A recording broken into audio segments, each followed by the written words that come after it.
Shalom, shalom. Que Dieu vous bénisse. C'est la sœur Prisca et je fais cette courte vidéo afin de partager avec vous ce que le Seigneur m'a montré concernant l'enlèvement de l'Église en vue d'exhorter les frères et sœurs à prendre conscience de l'imminence de l'avènement de notre Seigneur Jésus.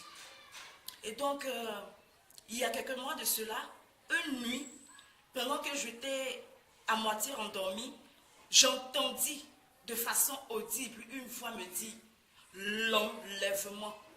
Cette voix était si forte dans mon oreille que je me levais de façon brusque. Je me levais en sursaut, très effrayé. Et là, plusieurs questions trottaient dans mon esprit. L'enlèvement avait-il eu lieu? Qu'était devenu le membre de ma famille? Moi-même, je n'étais pas enlevé. Bien-aimé de Dieu, j'avoue que cette nuit-là, j'eus terriblement très peur. Et donc, quelques jours après ce fait-là, le Seigneur va me montrer l'enlèvement de l'Église au travers d'un songe. Dans ce songe, j'étais allongé sur le sofa ayant des pensées de comment faire pour réussir pleinement ma vie. Mon esprit était troublé et là, soudainement, j'entendis des sons de trompette assourdissants. Mais ces sons de trompette étaient différents des sons de trompette que nous avons ici. Je me dis, tiens, il se passe quelque chose là. Je sortis donc au balcon pour voir ce qui se passait. Et là, bien-aimé de Dieu, la scène que je vis était effroyable. Je vis d'abord plusieurs voitures accidentées. Plusieurs voitures accidentées. Comme si ces voitures perdaient le contrôle, les unes après les autres, dans un embouteillage. Pas possible. Et au fur et à mesure que je regardais, ce que je vis, waouh! C'était extraordinaire et en même temps effrayant. Je vis plusieurs corps lumineux, plusieurs corps glorieux qui s'élevaient vers le ciel à la rencontre de notre Seigneur Jésus. La Bible nous dit dans le livre de 1 Thessaloniciens, chapitre 4, le verset 16 à 17. Car le Seigneur lui-même, à la voix d'un archange et au son de la trompette de Dieu, descendra du ciel. Et les morts en Christ ressusciteront premièrement. Ensuite, nous les vivants qui serons restés, nous serons tous enlevés avec eux sur les nuées à la rencontre de notre Seigneur Jésus dans les airs. Et nous serons pour toujours avec le Seigneur. Bien-aimé de Dieu, l'enlèvement se passait sous mes yeux. Mais moi, je n'étais pas enlevé. Je n'étais pas enlevé. Quelle détresse, quelle grande détresse. Je n'étais pas enlevé. La Bible nous dit de veiller et de prier, car nous ne savons à quel moment notre Seigneur Jésus revient. Ce jour viendra comme un voleur dans la nuit. Bien-aimé, dans quelles conditions, dans quel état spirituel attends-tu le retour de ton Seigneur? Fais-tu partie de la catégorie des 5 vierges folles ou fais-tu partie de la catégorie des 5 vierges avisées?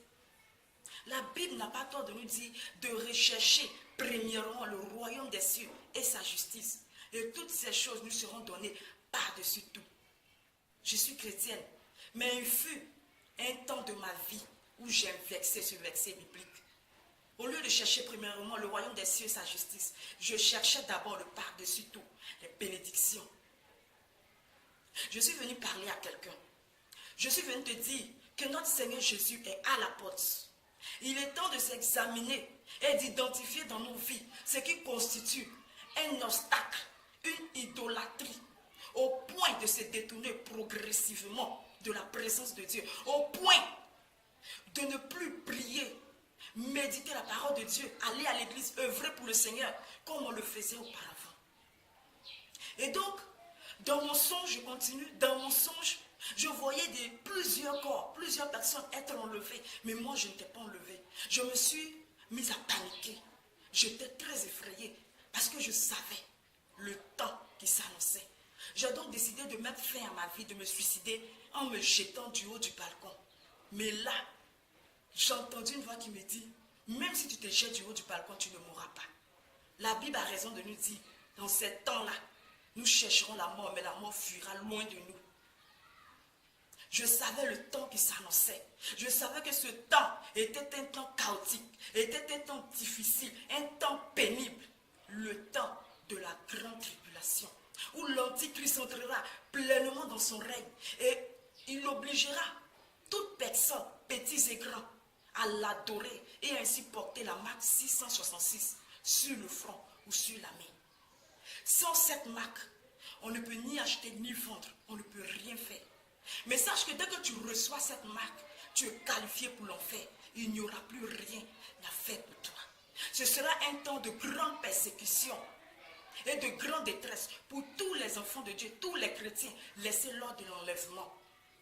Ils seront torturés et exécutés s'ils n'abandonnent pas leur foi. Bien-aimés, nous sommes encore sous le temps de la grâce, mais pour seulement peu de temps.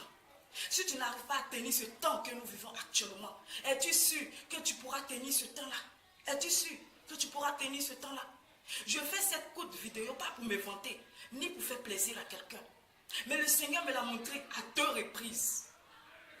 Donc, c'est une réalité très, très, très proche.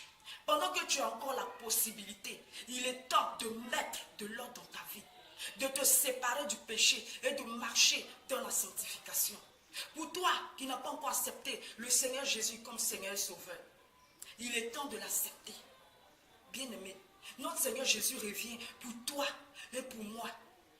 Ma prière en ce jour est que chacun puisse vraiment prendre conscience au travers de cette vidéo.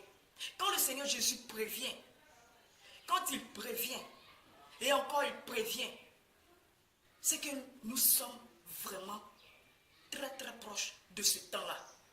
Ne ratons pas ce jour glorieux. Nous avons fait assez de sacrifices, étant des enfants de Dieu, étant des chrétiens. Mais qu'au dernier moment, qu'on ne rate pas ce jour. Qu'au dernier moment, qu'on ne soit pas surpris, bien-aimé de Dieu. C'est un jour glorieux. Un jour glorieux, très très glorieux. Un événement que nous tous nous attendons avec ardeur. Mais que ce jour ne te surprenne pas, ne me surprenne pas. Que Dieu vous bénisse. Shalom.